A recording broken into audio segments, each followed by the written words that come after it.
नमस्कार, जय हिंद, जय भारत। चलिए मेरे स्टूडेंट्स, आज हम जो टॉपिक्स लेकर आए हैं वो है संक्रमण श्रेणी के जो तत्व हैं उनकी परमाणु साइज में किस प्रकार आकार में परमाणु साइज में परिवर्तन हो रहा है।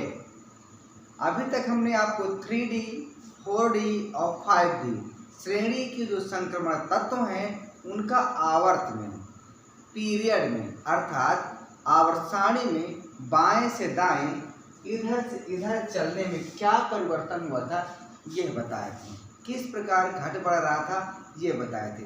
आज हम वर्ग में ऊपर से नीचे आने पर देखेंगे कि क्या हो रहा परिवर्तन और किस प्रकार इनके आकार में परिवर्तन हो रहा है।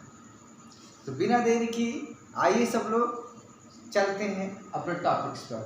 आज देखना है कि वर्ग में ऊपर से नीचे आने पर किस प्रकार 3D, 4D और 5D श्रेणी के संक्रमण तत्वों में परिवर्तन हो रहा है। क्लियर? तो आज का टॉपिक्स और मज़ेदार होने वाला है क्योंकि आज हम बहुत बेहतरीन चीज़ बताने जा रहे हैं और इसको आप बड़े ध्यान से देखिएगा। तो आइए देखते हैं। देखिए, आमतौर पर देखा गया है कि जब आप वर्ग में ऊपर से नीचे आएंगे, जब आप किसी वर्ग में ऊपर से नीचे आएंगे तो क्या होता है कि कोषों की संख्या बढ़ती है। क्या होता है? कोषों की संख्या बढ़ती है। जैसे मान लीजिए आप यहाँ पर देख रहे थे, क्या देख रहे थे फर्स्ट ग्रुप में, कि फर्स्ट ग्रुप में क्या क्या है? Lithium, sodium, potassium, rubidium, caesium आदि इस प्रकार था। तो यहाँ पर क्या होता है, लिथियम में क्या होता है, परमाणु क्रमांक कितना होता है? 3 होता है। तो पहली कक्षा में 1, दूसरी कक्षा में 2, यानी यहाँ पर 2 कक्षाएं थी। सोडियम में 3 कक्षाएं थी। पोटेशियम में 4 कक्षाएं थी, 1, 2, 3, 4। रुबिडियम में 5 हो जाएंगी। यानी जैसे जैसे आप नीचे की ओर आ रहे हैं, किसी आवर्त में नीचे की ओर आ रहे हैं तो कोषों की संख्या बढ़ती है। ठीक है? अब कोषों की संख्या अगर बढ़ती है तो इसका मतलब है परमाणु साइज बढ़ना चाहिए और बढ़ता भी है। लेकिन संक्रमण श्रेणियों में गजब की अपनी उनकी खुद की कहानी है, खुद का ही इतिहास है। वो कहते नहीं हम ऐसे नहीं ऐसे चलेंगे। तो ऐसे नहीं ऐसे क्यों चलेंगे? उनके पीछे रीजन होगा। तो हर चीज़ का रीजन होता है और उसी रीजन को हम डिस्कशन करेंगे। तो यहाँ पर देखिए, यहाँ पर जो आपका तीसरा वर्ग है इसमें स्कैंडियम, यूट्रियम, लैंथनम। स्कैंडियम की परमाणु साइज है 164 पिकोमीटर, यूट्रियम का 180 पिकोमीटर और लैंथनम का 187 पिकोमीटर, 187। तो यहाँ पर बिल्कुल स्पष्ट है कि स्कैंडियम से ज़्यादा यूट्रियम का है और यूट्रियम से ज़्यादा लैंथनम का है। ये बात कहने में कोई डाउट नहीं। यानी ऊपर से नीचे आने पर बिल्कुल बढ़ रहा है। कहने का मतलब है कि स्कैंडियम से ज़्यादा किसका है? यूट्रियम का, और यूट्रियम से ज़्यादा किसका है? लैंथनम का। ये बात बिल्कुल सही है। लेकिन जरा उसके आगे वाले ग्रुप में देखिए, टाइटेनियम है। टाइटेनियम का है 147 पिकोमीटर और जो आपका जिरकोनियम है इसका 160 पिकोमीटर है। तो यहाँ तो ठीक है, टाइटेनियम से ज़्यादा जिरकोनियम का होना चाहिए। अब जिरकोनियम से ज़्यादा किसका होना चाहिए? हॉफनियम का। किसका होना चाहिए? हॉफनियम का। तो यहाँ क्या हॉफनियम का ज़्यादा है जिरकोनियम से? आप खुद देख लीजिए। नहीं, जिरकोनियम का हॉफनियम से क्या है? ज़्यादा है। और हॉफनियम का ज़्यादा होना चाहिए तो कम हो गया। हॉफनियम का ज़्यादा होना चाहिए तो कम हो गया और लगभग नियरेस्ट है, लगभग बराबर है। तो हम कह सकते हैं कि जिरकोनियम और हॉफनियम का क्या है? परमाणु साइज लगभग बराबर है। होना चाहिए हॉफनियम का ज़्यादा क्योंकि हॉफनियम नीचे है और नीचे आने पर कोषों की संख्या में वृद्धि होती है। कोषों की संख्या में वृद्धि होने से परमाणु का आकार बड़ा होता है। तो हॉफनियम का बड़ा होना चाहिए, लेकिन यहाँ तो उल्टा है। यहाँ पर जिरकोनियम और हॉफनियम का परमाणु साइज लगभग बराबर है। इसी प्रकार यहाँ पर देखिए वैनेडियम, नियोबियम और टैंटलम। टैंटलम यहाँ पर देखिए वैनेडियम का 135 पिकोमीटर, नियोबियम का 160 पिकोमीटर और जो टैंटलम है उसका 146 पिकोमीटर होना चाहिए। वैनेडियम से ज़्यादा नियोबियम का जो है भी, और नियोबियम से ज़्यादा टैंटलम का होना चाहिए। लेकिन यहाँ भी टैंटलम का क्या हो गया, कम हो गया। क्या हो गया, टैंटलम का कम हो गया। अर्थात यहाँ पर वैनेडियम से ज़्यादा नियोबियम का होना चाहिए जो है, और नियोबियम से ज़्यादा होना चाहिए टैंटलम का। लेकिन टैंटलम का क्या हो गया, टैंटलम का ज़्यादा हो गया और नियोबियम का कम हो गया। ये इतनी बात समझ में आई। तो ऐसा क्यों हो रहा है, बढ़ क्यों नहीं रहा, यहाँ पर घट क्यों गया, हाफनियम का जिरकोनियम से क्यों घट गया, टैंटलम का नियोबियम से क्यों घट गया। बस यही सब तो देखना है, यही सब तो देखना है। बाकी यहाँ तो ठीक है 129, 146, 139 यहाँ भी देखिए कम हो गया, लेकिन लगभग बराबर है। मैग्नीज का 137, टेक्नीशियम का 136 और यहाँ पर ठीक है, लेकिन फिर भी इन दोनों का लगभग बराबर है। बढ़ना चाहिए ज़्यादा, लेकिन लगभग बराबर है। तो इस प्रकार हम ये देखना चाहते हैं कि नीचे आने पर संक्रमण श्रेणी के जो तत्व हैं उनका परमाणु साइज छोटा क्यों हो गया, अर्थात लगभग उनके बराबर क्यों हो गया। बस ये चीज़ देखना है। तो आइए देखते हैं। अब इसके अगर रीजन पर विचार करते हैं तो रीजन भाई क्या है, कहाँ पर ये गड़बड़ सड़बड़ हुई, क्यों ऐसा हुआ। तो इसका कारण है लैंथनम संकुचन। इसका क्या है, लैंथनम संकुचन। बहुत इंपॉर्टेंट है, अब पता नहीं कितनी बार पूछा गया है। इसका रीजन क्या है, लैंथनम संकुचन। लैंथनम संकुचन।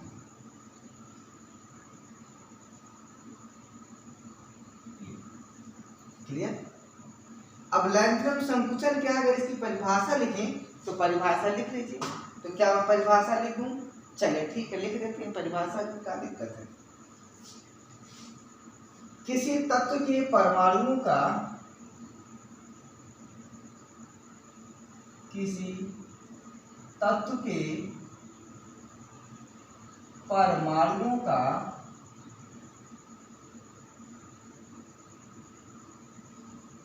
किसी तत्व के परमाणुओं का परमाणु व आणविक आकार, परमाणु व आयनिक आकार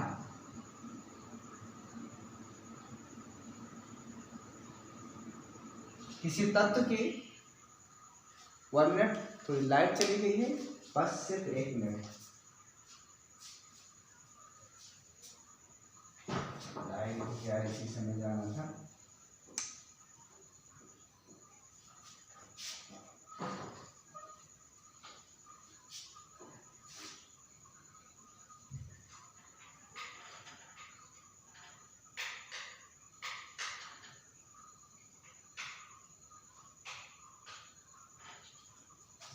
चलिए 1 मिनट, थोड़ा सा बस सिर्फ 1 मिनट आपको देखना है। चलिए लाइट आ गई, भगवान की दया से, ईश्वर की कृपा से लाइट आ गई, नहीं तो ये वीडियो छोड़ना पड़ता है।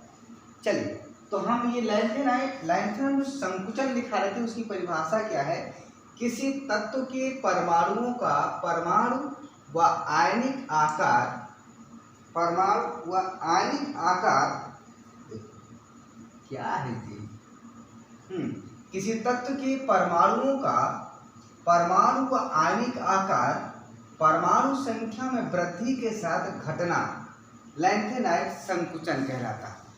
मतलब परमाणु संख्या में अगर वृद्धि हुआ तो कोषों की संख्या में वृद्धि होना चाहिए, और कोषों की संख्या में वृद्धि होगी तो परमाणु का साइज बड़ा होगा। लेकिन कोषों की संख्या में वृद्धि होने के बावजूद अगर उनका आकार घट गया तो यही लैंथेनाइट संकुचन कहलाता है। अब ऐसा क्यों, जरा देखिए, आपको पता होना चाहिए कि यहाँ से देखिए, यहाँ लेंथ्राम है 57, लेंथ्राम है 57 और उसके बाद चालू होता है हाफनियम, परमाणु क्रमांक 72। तो 57 के बाद 58 से सीरियम से लेकर के परमाणु क्रमांक 71 तक, ल्यूटीशियम तक 14 तत्व आते हैं। अब 14 तत्व अगर आ गए तो 14 प्रोटॉनों की संख्या बढ़ जाएगी। अब ये 14 इलेक्ट्रॉन कहाँ जाएंगे? लैंथ्राम में 4f में जाना चाहिए था, लेकिन 5d में चला गया था। ये बात तो क्लियर है, आपको बता चुकी हैं, वीडियो में जा कर के देख लीजिए। अगर ना देखे हो तो एक बार देख लेना, तब आगे आइएगा। तो कहने का मतलब कि जो 14 तत्व हैं वो लैंथ्राम के बाद आगे चलते हैं और उनमें 14 इलेक्ट्रॉन पहले भरते हैं। और वो 14 इलेक्ट्रॉन कहाँ भरते हैं?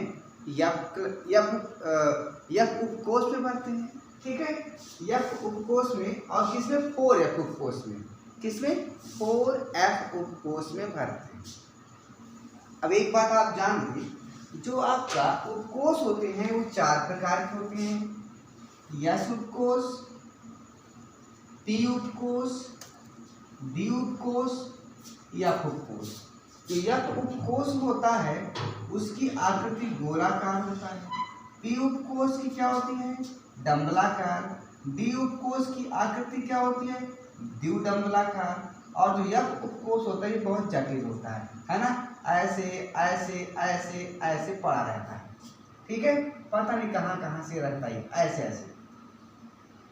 तो जो यस उपकोष है ये क्या करता है? नाभिक को चारों तरफ से घेर लेता है। नाभिक को, अरे यार यहाँ एक ये बर्रैया परेशान करे। चलो 1 मिनट थोड़ा सा भाई, यार तू भी कहाँ से आ गई, किस समय आ गई, मुझे समझ में नहीं आ रहा। 1 मिनट भाई,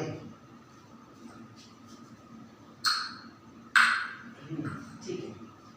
पता है क्या करिए आप, देखो रात में भी ये लोग परेशान कर रहे हैं, बना रहे हैं आप लोगों को पढ़ने के लिए कि नहीं, बर्रैया परेशान कर रही है। और वो पीली वाली है, और अगर एक बार काट ली ना तो सारी पढ़ाई हो जाती है उस दिन अच्छे से। तो मैं ये कह रहा था कि जो यस उपकोष होता है ये नाभिक को चारों तरफ से घेर लेता है। जैसे मान लीजिए यहाँ पर क्या है, यहाँ पर 1 मिनट,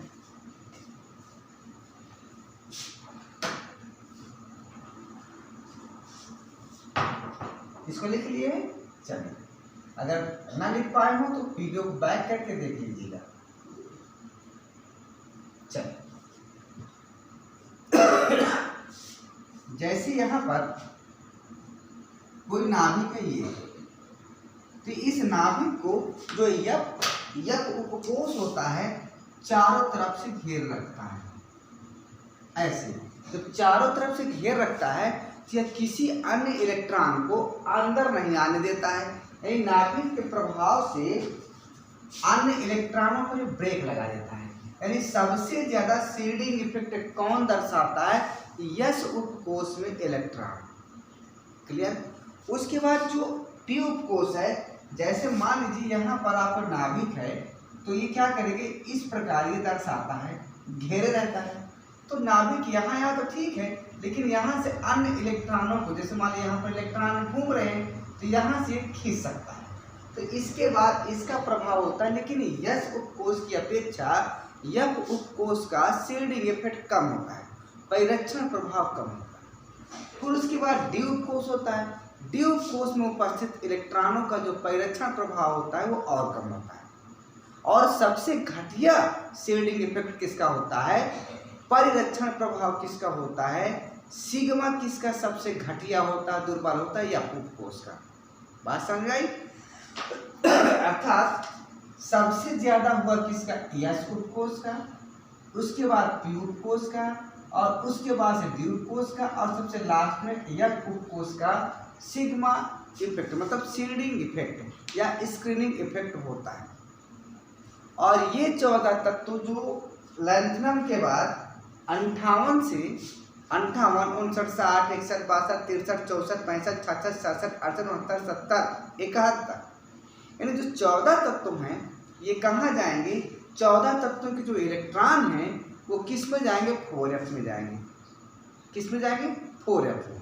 तो भले वो इलेक्ट्रॉन इलेक्ट्रॉनों की संख्या बढ़ रहा हो, भले परमाणुओं की संख्या बढ़ रही हो, भले इलेक्ट्रॉनों की संख्या बढ़ रहा हो, भले परमाणुओं की संख्या बढ़ रहा हो अंदर वाले इलेक्ट्रॉन में, क्योंकि जैसे मान लीजिए कोई आपका 58 है, ठीक है, तो 58 में जो आपका परमाणु क्रमांक है ये सीरियम, ठीक है, तो इसके पास कितना कोष होगा?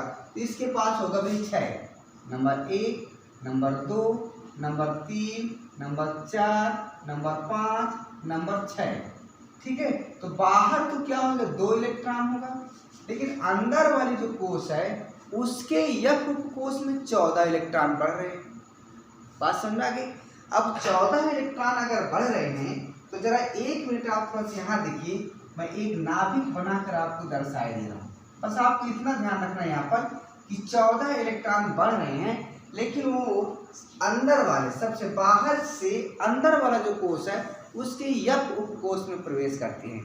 तो मान लीजिए यहाँ पर आपकी ये नाभिक है, देखिए यहाँ पर ये आपका नाभिक है, ठीक है, और इसके पास 1, 2, 3, 4, 5, 6, छठवें में कितने इलेक्ट्रॉन है भैया? छठवें में 2 इलेक्ट्रॉन है, एक यहाँ पर है, एक यहाँ पर। मान लीजिए एक हम दर्शा रहे हैं, यहाँ पर हम 1 इलेक्ट्रॉन को दर्शा रहे हैं तो 2, लेकिन हम 1 दर्शा रहे हैं। तो अंदर यहाँ पर 14 इलेक्ट्रॉन बढ़ गए, यहाँ पर 14 इलेक्ट्रॉन बढ़ गए, लेकिन और ये क्या कर रहे हैं? बाधा उत्पन्न कर रहे हैं। ये क्या कर रहे हैं? बाधा उत्पन्न कर रहे हैं। किसमें बाधा उत्पन्न कर रहे हैं? नाभिक के आकर्षण क्षमता पर, ठीक है, यानी जिस आवेश से, जिस चार्ज से, जिस नाभिकीय आवेश के द्वारा नाभिक बाह्यतम कोष में उपस्थित इलेक्ट्रॉन को खींच रहा है, उस नाभिकीय आवेश को कम करने का प्रयास करते हैं अंदर वाले कोष में उपस्थित इलेक्ट्रॉन। इतनी बात समझ में? ध्यान रखिएगा, नाभिक जिस आवेश के द्वारा, जितने बल से वो बाह्यतम कोष में इलेक्ट्रॉन जो उपस्थित है उसको खींचना चाहता है, तो उस नाभिकीय आवेश को कम करने का प्रयास करते हैं अंदर वाले कोषों में उपस्थित इलेक्ट्रॉन। पर यह भी आपको ध्यान रखना है कि अंदर जो इलेक्ट्रॉन है 14, वो किस में गए हैं? यफ उपकोष में। और यफ उपकोष उतना शक्तिशाली नहीं होता है, यफ उपकोष के इलेक्ट्रॉन उतने शक्तिशाली नहीं होता है कि नाभिकीय आवेश से बाह्यतम इलेक्ट्रॉन को बचा सके। समझ में आ गया? तो जब ये यहाँ पर जो इलेक्ट्रॉन उपस्थित हैं 14, ये इलेक्ट्रॉन को नहीं बचा पाते हैं, अर्थात नाभिकीय आवेश में आवरण का काम नहीं करते हैं, ये ढाल का काम नहीं करते हैं बाह्यतम इलेक्ट्रॉन के लिए, तो क्या करता है? रिजल्ट क्या होता है कि नाभिक क्या करता है? इस इलेक्ट्रॉन को खींच लेता है, इस इलेक्ट्रॉन को खींच लेता है और आकार छोटा कर देता है। अरे खींचेगा तो इलेक्ट्रॉन तो आकार तो छोटा ही हो जाएगा ना। अब यहाँ एक बात सुनिए, हम ये मानते हैं कि कोषों की संख्या में वृद्धि होने से परमाणु साइज बढ़ता है, तो कोषों की संख्या जैसे हाफनियम में बढ़ी, कोषों की संख्या में वृद्धि होने से हाफनियम परमाणु की साइज में जितना वृद्धि हुआ,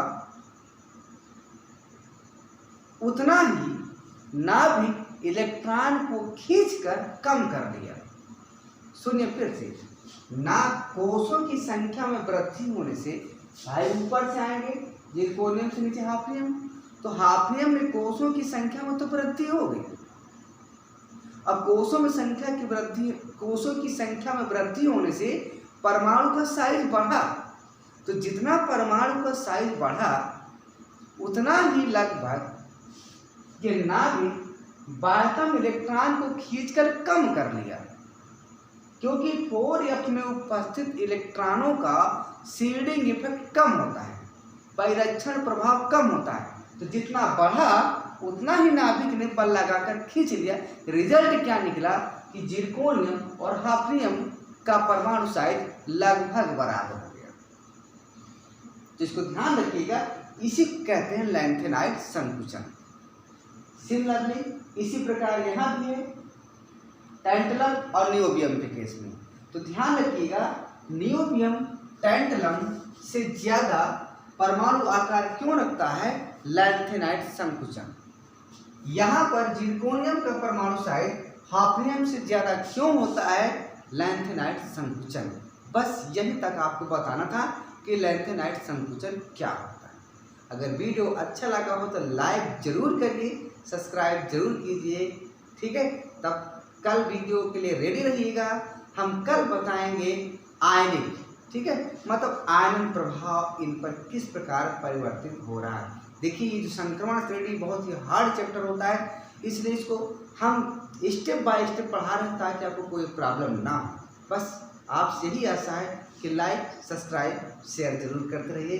बहुत बहुत आप सब लोगों को धन्यवाद। आज आप लोगों ने मेरे 450 सब्सक्राइबर पूरा करवा दिए हैं, तो आरसी सिंह आपका बहुत बहुत आभारी है। थैंक यू सबको। Thanks for all student.